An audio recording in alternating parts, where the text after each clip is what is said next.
Hi అండి, అందరికీ నమస్కారం. అయితే సెకండ్ లాక్‌డౌన్ అయిన తర్వాత థియేటర్స్ ఓపెన్ అయిన తర్వాత థియేటర్స్‌లోకి మంచి సినిమాలు వస్తున్నాయి. అండ్ మంచి సినిమాలు చాలా మంచి సినిమాలుగా నిలుస్తున్నాయి. అంటే సక్సెస్‌ఫుల్‌గా నిలుస్తున్నాయన్నమాట. సో ఇప్పుడు విజయదశమిని పురస్కరించుకొని ఒక చిత్రం మనందరినీ పలకరించడానికి మన ముందుకొచ్చేస్తుంది. ఇప్పటికే దీనికి సంబంధించిన టీజర్ చూసి, ట్రైలర్ చూసి, పాటలు విని సినిమా ఎప్పుడెప్పుడు వస్తుందా అనుకుంటున్నారు. డేట్ కూడా అనౌన్స్ చేసేసారు. 15th అక్టోబర్ వస్తుంది. అదే మోస్ట్ ఎలిజిబుల్ బ్యాచ్‌లర్. మరి నేను మాట్లాడేస్తేనే బాగుంటుందా? నాతో మాట్లాడడానికి ముగ్గురున్నారు. అందులో handsome most eligible bachelor Akhil Akkineni and most beautiful actress Pooja Hegde and చితాన్ని అమేజింగ్గా తీర్చిదిద్దిన బొమ్మరిల్లు భాస్కర్ గారు మనతో పాటు ఉన్నారు. స్టార్ట్ చేసేద్దామా? Hi. Hello. Hi hi. How are you doing? Intro చాలా పెద్దగా ఐ నో, బట్ ఎస్ గ్యాప్ని ఫిల్ చేయడానికి అలా పెద్ద ఇంట్రో ఇచ్చాను. బట్ ఆ ఫిల్ అప్ అనేది 15th అవుతుంది అని నా ఫీలింగ్. Yes, సో ఏమంటారు మీరు? definitely. All We will answer every question with our film. All set అండి కంప్లీట్గా 15th థియేటర్లో సీట్లో అది కూర్చొని ఆయన అడగాలి, ఆల్ సెట్ అని ఆయన అడగాలి. మేము చేయాల్సింది చేస్తాం యాక్టర్స్గా. అఖిల్ ఏమనుకుంటున్నారు ఈ మోస్ట్ ఎలిజిబుల్ బ్యాచులర్ గురించి? ఈ బ్యాచులర్ గురించి, ఆ బ్యాచులర్ గురించి అఖిల్ ఏమనుకుంటున్నారు? వెల్, నేను మీరు అన్న ఒక చాలా గ్యాప్ వచ్చింది. సో ఈ దసరా రిలీజ్ డేట్ దొరకడం అదొక మా అదృష్టం అని నేను ఫీల్ అవుతున్నాను. So I'm very excited. అదిరిపోయే డేట్ దొరికింది అండ్ ఒక కడుపు నిండా నవ్వే సినిమా ఇది. సో కరెక్ట్ డేట్కి కరెక్ట్ సినిమా వస్తుందని నా నమ్మకం. So I'm very excited. All the families are going to love this film and come to the theatre expecting to have a light hearted entertainer and లాస్ట్లో కొంచెం solo touch ఇస్తాం. అది ఆయన touch. అది మామూలు టచ్లో అనిపించట్లేదు. మందలోంచి బయటికి రావడం, గొర్రెల మందల్లో ఉండాలి, చాలా పెద్ద టచ్ అనిపిస్తుంది ఇదైతే. అవును, ఇది యాక్చువల్లీ మోస్ట్ ఎలిజిబుల్ బ్యాచులర్ అన్నది ఏంటంటే ఇప్పుడు అఖిల్ ఏంటంటే రిప్రజెంట్ చేస్తారు అందరినీ. సో ప్రతి మోస్ట్ ఎలిజిబుల్ బ్యాచులర్కి ఉన్న ప్రాబ్లం వాళ్ళకి తెలీదు. అది అఖిల్ ఫేస్ చేయడమే దీంట్లో స్పెషాలిటీ. అండ్ మీరు అన్నట్టు కరెక్ట్, ఆ గొర్రెల మందకి ఒక ఎదురెళ్ళడం అన్నది ఏంటంటే ఒక కామన్ థాట్ ప్రాసెస్ ఉంటుంది. అవును, మనకు ఒక అలవాటు అయిపోయిన ఒక లైఫ్ స్టైల్ ఉంటుంది. దాంట్లో 25 ఏళ్ళు వస్తే పెళ్లి చేసేసుకోవాలి, అంతే. ఇవన్నీ టైం టు టైం ఉంటుంది మనకి. అది మాత్రం కాదు, మొత్తమే ఒక అమ్మాయిని సెలెక్ట్ చేసే ప్రాసెస్, దాని తర్వాత లైఫ్ లీడ్ చేసే ప్రాసెస్ అన్నీ అలవాటైన ప్రాసెస్ ఉంటుంది. ఈ ప్రాసెస్లో కొన్ని మిస్టేక్స్ ఉంటాయి, అది మనకి ఎవరు నేర్పరు. ఫర్ ఎగ్జాంపుల్ ఈ ఫోన్ కొంటే దీనికి ఒక మాన్యువల్ ఇస్తాడు, ట్రబుల్ షూట్ చేయాలంటే చేయొచ్చు. బట్ ఏంటంటే లైఫ్లో ఏంటంటే ట్రబుల్ షూట్ చేయడానికి ఏం లేదు. మ్యారీడ్ లైఫ్లో మనకు పెద్దవాళ్ళే. ఇది ఎప్పుడు తెలిసిందండి ఈ నిజం? ఈ సత్యం మ్యారేజ్ తెలుసుకుంటేనే తెలుస్తుంది. తర్వాత కదా ఎలా తెలుస్తుంది, ముందు ఎలా తెలుస్తుంది? ఇంకా చెప్పాలంటే ఈ కథ రాసేటప్పుడే తెలిసింది నాకు. నాకు 13 years మ్యారీడ్ లైఫ్ అయినా కూడా ఈ కథ రాసేటప్పుడు తెలిసింది నాకు. ఓకే. సో చాలా క్వశ్చన్స్ ఉన్నాయి. మీరు మళ్ళీ ఇంటికి వెళ్ళాలి కాబట్టి రాసేటప్పుడు తెలిసింది. నాకు భయం లేదు. ఇప్పుడు నేను ఎదురెళ్ళాలని డిసైడ్ అయిపోయాను, అందులో అందరూ ఉంటారు. నేను ఎదురెళ్ళాలని డిసైడ్ అయిన తర్వాత అందులో అందరూ ఉంటారు, ఫేస్ చేయడానికి రెడీ. ఓకే, నేను కాపురాలు దాంట్లో లేదు.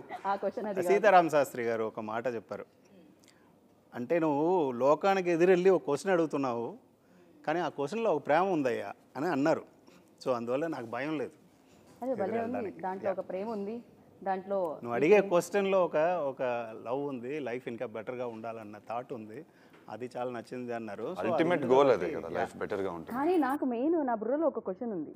అది ఏమిటి అంటే, గొర్రెల మందలోంచి బయటికి రావాలి అంటే ఇంత అందమైన అమ్మాయిని పెళ్లి చేసుకోకపోతే ఎలా అని ఒక చేసుకుంటారా లేదా అనే క్వశ్చన్ ఉంది. ఇంత అందమైన అమ్మాయి ఉన్నప్పుడు డెఫినెట్గా పెళ్లి చేసుకోవాలని అనిపిస్తూ ఉంటుంది కదా ఆ బ్యాచులర్కి. సో బ్యాచులర్ నుంచి కాస్త మ్యారీడ్ లైఫ్ ఎంజాయ్ చేయాలని ఉంటుంది. యాక్చువల్లీ ఏంటంటే ఇది మ్యారీడ్ లైఫ్ గురించిన సినిమా కాదు. ఓకే. మ్యారేజ్ చేసుకుని అది దానికి ముందే ఒక లైన్ దాటడానికి ముందే ఇద్దరు ఎలాంటి ఒక బెటర్ లైఫ్ ఉండాలన్న సర్చ్లో స్ట్రగుల్ అయ్యే ఒక కథ అది. ఆ డిసిజన్ తీసుకుంటున్నప్పుడు మన అప్రోచ్ ఏంటి? ఆల్మోస్ట్ బావిలో పడిపోతున్నప్పుడు అమ్మాయి పడితే పడిపోయి ఉంటారు ఇద్దరు, పడకుండా అక్కడ ఆగి ఒక ఎడ్జ్లో జరిగే ముందు ప్రాసెస్ మన సినిమా. ఓకే, ఇది చాలా బాగుంది. కంప్లీట్ లైఫ్ ఉంటుంది మామూలుగా అయితే కొన్ని సినిమాల్లో, బట్ ఇది లైఫ్ ఎలా ఉండాలి తర్వాత అనేది కొన్ని డెసిషన్స్ వల్ల దాని మీదే ఆధారపడి ఉంటుంది. సో ఈ ఆధారపడే జర్నీ అంటారు ఇది. పెళ్ళి అయితే కానీ నేర్చుకోలేము చాలా విషయాలు, వీళ్ళు పెళ్ళికి ముందు నేర్చుకుంటున్నారు. దానికి ఎంత జర్నీ కావాలి నేర్పించారు. ఆయనే టీచర్, కర్త కర్మ క్రియ. No, but I also think it's for people who are already married. No, it's also for them. Like somewhere it's for them. It opens your mind up to want a better life with each other. మనకి attention to detail, ఎక్కడెక్కడ తప్పులు జరుగుతున్నాయి, communication గ్యాప్లు ఎక్కడ వస్తున్నాయి ఒక రిలేషన్షిప్లో, ఎన్ని ఎఫర్ట్లు పెట్టాలి, వాటికి ఒక ఒక పుస్తకం లాంటి, ఐ మీన్ ఎన్సైక్లోపీడియా లాంటిది ఇది. ఆయన ఎక్స్పీరియన్స్ల వల్ల మనకి కంటెంట్ వచ్చింది. అండ్ ఇంకొకటి, కొన్ని మనం సొసైటీ గురించి చేస్తూ ఉంటాం కదా, కొన్ని అంటే ఇది టైం ఉంది కదా, పెట్టారు కదా పెద్దవాళ్ళు, ఎన్నో తరాలుగా వస్తుంది కదా అని చేస్తూ ఉంటాం. దాన్ని ఇప్పుడు కొంచెం చాలా విధాలుగా డిఫరెంట్గా థింక్ చేయడం స్టార్ట్ చేశారు అండ్ యాక్సెప్ట్ చేయడం కూడా స్టార్ట్ చేశారు. అండ్ పూజ, మీ క్యారెక్టర్ ఇందులో చాలా స్ట్రైట్ అండ్ చాలా ప్రాక్టికల్ అండ్ ఏం కావాలో తెలుసు, కన్ఫ్యూజన్ లేదు, నో కన్ఫ్యూజన్స్. ఇక్కడ అబ్బాయి క్యారెక్టర్లో కన్ఫ్యూజన్స్ ఉంటుంది. సో ఇది మనం చూడాలి, అమ్మాయిల్లో రియల్ లైఫ్లో అనుకుంటూ ఉంటారు అమ్మాయిలు చాలా కన్ఫ్యూజ్డ్ ఉంటారు అని చెప్పి. బట్ యా, మీరు రియల్ లైఫ్లో కూడా చాలా స్ట్రైట్ అండ్ యూనో ఆ కన్ఫ్యూజన్ లేదని అనిపిస్తుంది. The way like you choosing. I think like Vibha, you think she knows everything, but Tanaki mottam, like she doesn't know everything. Like there are a lot of things which she thinks she knows but realizes is the wrong way to go about. So I think it's not a very straightforward, anta straight ledu that it's, you know, black or white. You know, chala gray shade are there in her. So I'm exactly the same as most people are.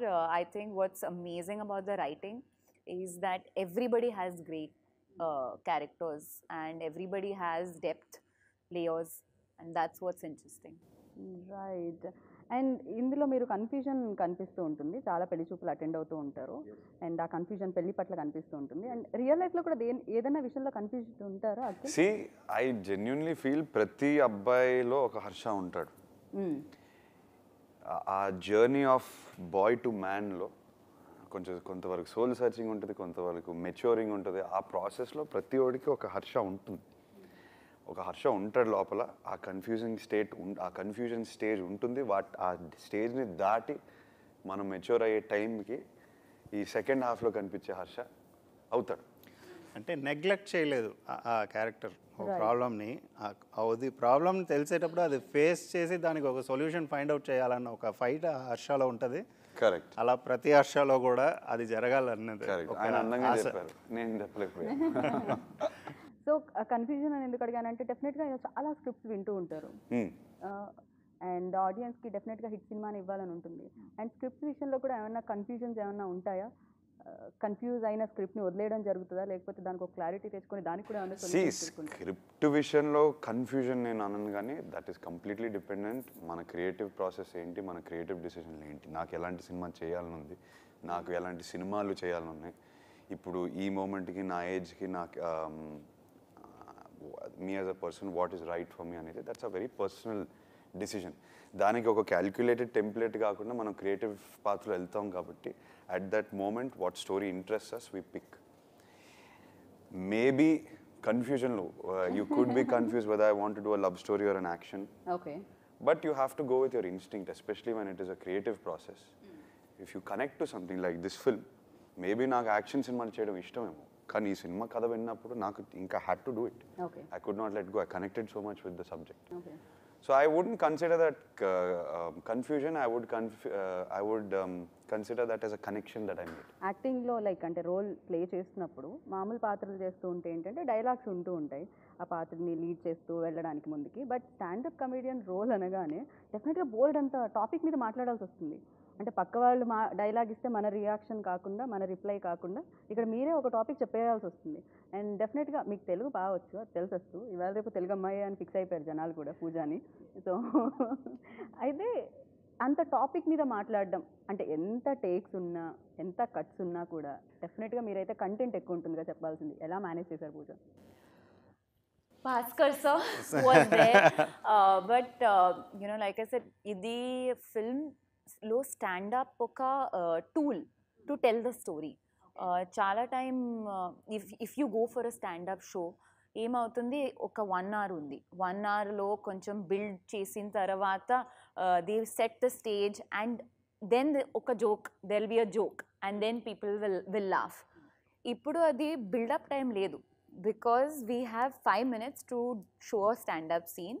అందులో ఒక film matter ఉంది which we need to convey to people. So I think the writing had to be very sharp the dialogues had to be very fast and the punchlines had to come faster. So the challenge, that was more the challenge than actually anything. ఈ క్వశ్చన్కి నేను కూడా answer చెప్తాను. ఏంటంటే dialogues రాయడం అన్నది ఒకలాగా మనం రెగ్యులర్ ఫార్మేట్ మనం రాయడమే, బట్ తను స్టాండప్ సెట్ ఏదైతే ఉందో ఆ సీన్ అది మాత్రం వేరేలా రాశాను. ఫస్ట్ స్టాండప్కి సెట్స్ ఎలా రాస్తారన్నది అది డిఫరెంట్ స్టైల్. దెన్ అది మొత్తం అనలైజ్ చేసి ఓకే ఐస్ బ్రేకర్ అంటే ఏంటి, ఒక పంచ్ అంటే ఏంటి, ఒక జోక్ని ఎక్కడ మళ్ళీ అది కనెక్ట్ చేయాలి, పే ఆఫ్స్ ఎక్కడ తీసుకురావాలన్న ఒక సెట్ ఎలా రాయాలన్నది ఉంటుంది. అది రాసి ఆ స్టైల్లో రాసిన సీన్ అది. ఓకే సో తను ఏంటంటే ఆ జోక్ టైమింగ్ అన్నది ఇంపార్టెంట్. తను చాలా ఎఫర్ట్ తీసుకుని అది చాలా బాగా చేస్తుంది ఆ సీన్ అయితే. ఎస్, ప్రతి ఫ్రేమ్లో నాకు ఆ రిచ్నెస్ కనిపిస్తుంది, ఎక్కడ కాంప్రమైజ్ అవ్వలేదు ఇద్దరు వాసు గారు. వాళ్ళు కూడా నాకు తెలిసి డెఫినెట్గా ఒక మంచి స్క్రిప్ట్ని చేయాలని వాళ్ళకి ఎప్పుడూ ఉంటుంది, అండ్ ఆ పట్టు ఉంటుంది. మీరు స్టేజ్ మీద కూడా చెప్పడం జరిగింది, అండ్ ప్రీవియస్ ఫిలిమ్స్ కూడా ప్రూవ్ చేస్తాయి దాన్ని. సో ఎలా అనిపించింది?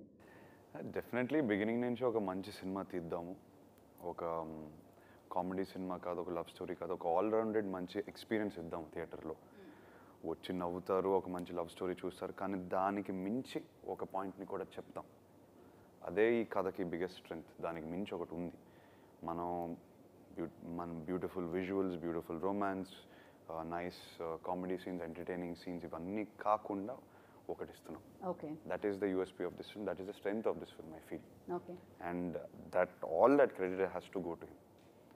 ఆయన ఒక అండర్లైన్ డెప్త్ ఇస్తారు, అట్ ద సేమ్ టైం ఆ డెప్త్ కూడా లైట్ హార్టెడ్గా చెప్తారు.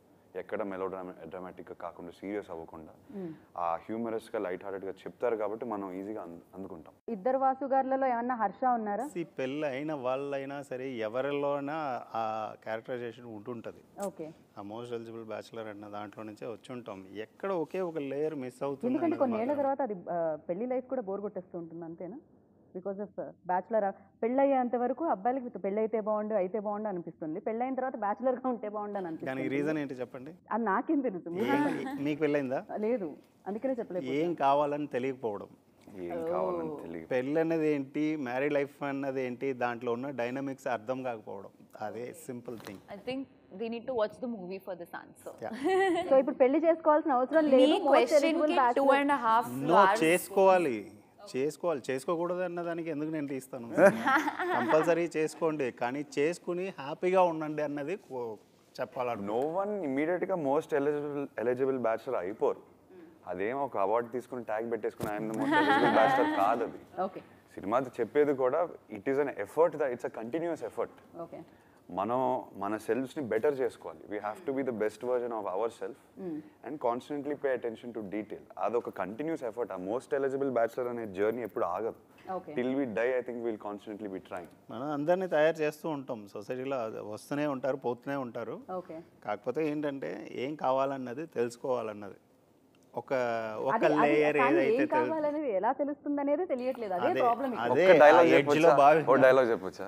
ఒక్క డైలాగ్. డైలాగా? సరే చెప్పండి. గుడ్డోడు కళ్ళు లేనివాడు కాదు. గుడ్డోడు ఎవడో తెలుసా? కళ్ళు లేనివాడు కాదు, క్లారిటీ లేనివాడు. కళ్ళు లేనివాడు కాదు, ఓన్ ఒపీనియన్ లేనివాడు. అది తన డైలాగ్, అది correct dialogue. Okay own opinion లేనోడు గుడ్డోడు. ఓకే సో ఓన్ ఒపీనియన్ లేకపోతే వాళ్ళు గుడ్డోళ్ళు అంటారు, అంతే? అందుకే గొర్రెల మందలు వెళ్తుంటాం కదా. అవును. ఓకే సో ఇప్పుడు గొర్రె మంద నుంచి బయటకు వస్తారు ఎంతో కొంతమంది ఈ సినిమా చూసిన తర్వాత. అంటే ఏంటంటే ఒక సినిమా ఎలాంటి ఇంపాక్ట్ క్రియేట్ చేస్తారంటే 2.5 గంటల్లో రైట్ ఒక మ్యారీడ్ లైఫ్ హోల్ వరల్డ్. నేను ప్రతిసారి చూస్తాను, మా ఇంట్లో నుంచి చూస్తే అలా సిటీ కనిపిస్తుంటుంది. ప్రతి ఇంట్లో ఎక్కడో ఒక చిన్న స్ట్రగుల్ ఉంటుంది. ఓకే కదా, ఆ స్ట్రగుల్ని కొంచెం అర్థం చేసుకోవడానికి హెల్ప్ అయ్యేలాగా ఒక సినిమా తీయాలనుకుంటాం. అది ఎంటర్టైన్మెంట్ వేలో, అంతే, ఇంతవరకే చేయగలుగుతాం. ఒక మంచి క్వశ్చన్ రైస్ అయితే చాలు. నేను మొత్తం అందరి లైఫ్ని తీర్చిదిద్దడానికి ఈ సినిమా తీయలేదు, క్వశ్చన్ రైస్ చేయడానికి డెఫినెట్గా ఎంతో కొంతమందికి ఆలోచన అయితే, అంటే దాన్ని ఎంతవరకు ఆచరిస్తారో పక్కకు పెడితే ఆలోచన అయితే ఒకటి రావడం అనేది నిజమైన క్వశ్చన్ ఉంటే తీసుకుంటారు. ఇది మూవీ ఒక లెక్చర్ కాదు, it's a fun film. I feel కామెడీలోనే ఒక మీకు you'll connect with it. You'll connect with the emotion. But we're not like trying to teach anybody anything. We are just showing that this is how life could be. And it's a fun film. It's an absolutely fun film. You will laugh so much. And I feel idi film, it's the it's film it's very important in this time right now with COVID that's going on. I feel like e film oka laughter therapy laga chudandi. There is, Okay. I'm telling you, magic in laughter. And come 2.5 hours, watch the film with your family, you know, laugh and take a little message back home. That's the main thing. So fun అంతా సెట్లో ఎవరితో వస్తుందండి ఎక్కువగా? భాస్కర్ గారి నుంచా, బన్నీవాసు గారి దగ్గర నుంచా, వాసు వర్మ గారి దగ్గర నుంచా? ఫన్నా నాకు వాసు వర్మతో చాలా ఫన్గా ఉంటుంది. ఓ ఓకే. ఈయనేమో నేను ఎప్పుడు ఆల్వేస్ ఏదో ఒకటి చెప్పాలన్న ఇది ఉంటుంది. ఆయన పెన్ పేపరు ప్యాడ్ ఆయన స్ట్రెస్లో ఉంటారు. But I think అది ఒక situational comedy ఉంది నాకు. Like to see Bhaskar sir. And the Situation fun came from watching them stressed out, you know. Okay. So వాళ్ళ వాళ్ళకి ఏంటంటే ఏంట్రా వీళ్ళు ఇంత కష్టపడి వీళ్ళు సీన్ చేసేటప్పుడు ఏం sound కామెడీగా ఉంది, వస్తే బాగుందని ఎంజాయ్ చేస్తారు. ఏదో రాదు. కానీ అక్కడ చూస్తే నేనేమో ఫుల్ స్ట్రెస్లో ఉంటాను. ఇంత కష్టపడి కామెడీ చేస్తున్నాడు ఏంటి. And actually Bhaskar sir's best thing is tana oka shot when he looks at in the monitor, to watch Bhaskar sir is the best thing, best experience ever, because if somebody is crying on the screen, Bhaskar sir is also like this. Okay, if somebody is laughing, he's very excited. So my entertainment came from Bhaskar. Right. డెఫినెట్గా you know director connect అయితేనే కదా ఎంతో మంది audience screen మీద connect అవ్వాలి అంటే డెఫినెట్గా director connect అవ్వాలి. అఖిల్ చాలా కష్టపడతారు ఫిల్మ్ కోసం అని విన్నాం, మేము అందరం చెప్పడం విన్నాము అండ్ చూసాం కూడా. ఎఫర్ట్స్ కనిపిస్తూ ఉంటాయి స్క్రీన్ మీద. అండ్ మీరేం అబ్జర్వ్ చేశారు దాంట్లో, మాకు తెలియనివి ఏమైనా? సో షూట్ వరకు ఏంటంటే చాలా ఒక న్యాచురల్ యాక్టర్ అఖిల్ లోపల ఉన్నాడు. ఓకే. అది ఎలా అంటే సరదాగా ఎక్కడ వరకు అంటే అలా మూడ్ క్రియేట్ చేసి అలా వదిలేస్తే చాలు. అదే నేను చేశాను. దాన్ని యాక్ట్ చేయించడానికి నేనేం కష్టపడలేదు. ప్రతిసారి ఏంటంటే మొన్న కూడా చెప్పారు చెవులు వెళ్ళి ఏం చెప్తారని, చెవులు వెళ్ళి ఒకటే చెప్తాను. ఆ సటిల్గా వచ్చే ఒక పర్ఫార్మెన్స్ అది చాలా బాగుంటుంది. అదే సేమ్ ఇది పూజాతో కూడా. సో తనకి ఏం చేయాలి ఎలా చేయాలన్నది చెప్పేస్తాను. స్టాండప్ సెట్ మాత్రం చాలా కష్టపడి చేసాం. Absolutely. చాలా కష్టపడ్డాం. తప్ప okay. Okay. It's not easy ఆ ఎనర్జీ మెయింటైన్ చేయడం, నవ్వించడం, అట్ ద సేమ్ టైం ఒక స్టాండప్ చేస్తున్నట్టు కాన్ఫిడెంట్గా ఉండటం. It's not easy. So she really worked hard at that. So ప్రతి యాక్టర్లో ఒక స్ట్రాంగ్ ఇది అండ్ వీక్నెస్ కూడా ఉంటుంది కదా. కొంతమంది కొన్నిట్లో చాలా పర్ఫెక్ట్గా ఉంటారు, 100% చేయగలుగుతారు. అండ్ అది మీలో మీరు ఎప్పుడైనా నోటీస్ చేశారా? ఓకే, ఏది nervous Don't know my strengths, but I can tell you my weaknesses. అయ్యో. I don't go overly into my strengths. I think looking at your weakness is more important. At least మనకి ఒక యాక్టర్గా progress అవ్వాలంటే డెఫినెట్గా weaknesses తో at least okay ఈ సినిమా అయిపోయింది, నెక్స్ట్ సినిమాకి ఏంటి, what can be better ourselves. I feel positive వెళ్ళానంటే ఆయన అడగాలి, నాకేం ఏం తెలియదు. చూసారు మీరు? సో పాజిటివ్స్ ఒక్కటే ఏంటంటే అఖిల్ వెరీ సింపుల్ క్లియర్ మైండ్తో వస్తాడు. ఓకే. అంటే ఎక్కువ ఆలోచించేటప్పుడు ఏమవుతుందంటే ఇప్పుడు మేము ఎక్కువ ఆలోచిస్తాం, అంతే ఆలోచిస్తే కాంప్లికేట్ అవుతుంది. సో క్లియర్గా వస్తాడు, క్లియర్గా అండర్స్టాండ్ చేసుకుంటాడు, క్లియర్గా డెలివర్ చేస్తాడు, అంతే. అంటే వన్ థింగ్ మనం రియలైజ్ అవ్వాలి, ఒక డైరెక్టర్ కానీ దానికి డైలాగులు రాసేవాళ్ళు కానీ వాళ్ళందరూ ఒక బ్యాటిల్ ఫేస్ చేసి ఆ ప్యాడ్ మీద ఆ వర్డ్స్ రాస్తారు. సో మనం కూడా ఓవర్గా థింక్ చేసేసి వెళ్ళిపోతే కొన్ని కాంప్లికేషన్స్, కొన్ని క్లాషెస్ వస్తాయి. సో యాజ్ అన్ యాక్టర్ నేను ఓకే చేసిన కథ తర్వాత నేను ఆయన performance I have to give that performance. Whatever he's written I have to perform that. So నేనేమనుకుంటాను, నేను సింపుల్గా వెళ్ళి ఆయనకు కావాల్సిన పర్ఫార్మెన్స్ నేను ఇస్తాను. కానీ ఇవి ఫన్ సీన్స్లో ఇవి ఇలా, బట్ ఫ్యూ కీ సీన్స్ అన్నీ అక్కడ ఏంటంటే ముందే కూర్చుంటాం, ఇంటికి వెళ్ళి కూడా కూర్చుని ఒకసారి ఎలా ఉండాలి ఏంటి. ఓకే. ఫస్ట్ నుంచి ఆయనకి ముఖ్యంగా ఆయనకి ఏం కావాలి నేను అర్థం చేసుకోవాలి. Correct. That's the most important thing I feel. Okay. మామూలుగా ఇంత ఫ్యామిలీ బ్యాక్గ్రౌండ్ ఉన్న తర్వాత, ఎన్ని సినిమాలు హిట్, మీ ఇంట్లో అంతమంది స్టార్స్ ఉన్న తర్వాత ఇంత కష్టపడడం అవసరమా అనేది అనిపిస్తూ ఉంటుంది. The answer to this question is ఇంకా 100 రెట్లు ఎక్కువ కష్టపడాలి. Right. Responsibilities. The responsibility is very high and you have to work 10 times harder. In fact, to gain some respect and earn what you deserve, I have to work 10 times harder if anything. Most eligible bachelor గురించి మీరేమన్నా, పూజా హెగ్డే ఏమన్నా చెప్పాలి అంటే ఏం చెప్తారు? Film గురించి? Only bachelor గురించి, ఆ హీరో గురించి, నాట్ అఖిల్ గురించి. Oh, Harsha. Yeah. What do I have to say about Harsha? I think I like the way his graph. you know. I feel like interval mundu Harsha vere, interval taravata, they're two different people. And what's great about Akhil is that you can clearly tell the difference. You can clearly see the difference between pre-interval Harsha and Andy. So I think I like his graph. So మొత్తానికి అన్ని మెరుగులు దిద్ది and పర్ఫెక్ట్గా most eligible bachelor అనేది అందంగా ready అయ్యి మా ముందుకు వస్తుంది ఫుల్ నవ్వించడానికి, అంతే అంటారా? So absolutely. Thank you so much. Thank you so much. Good luck. Thank you so much. Thank you.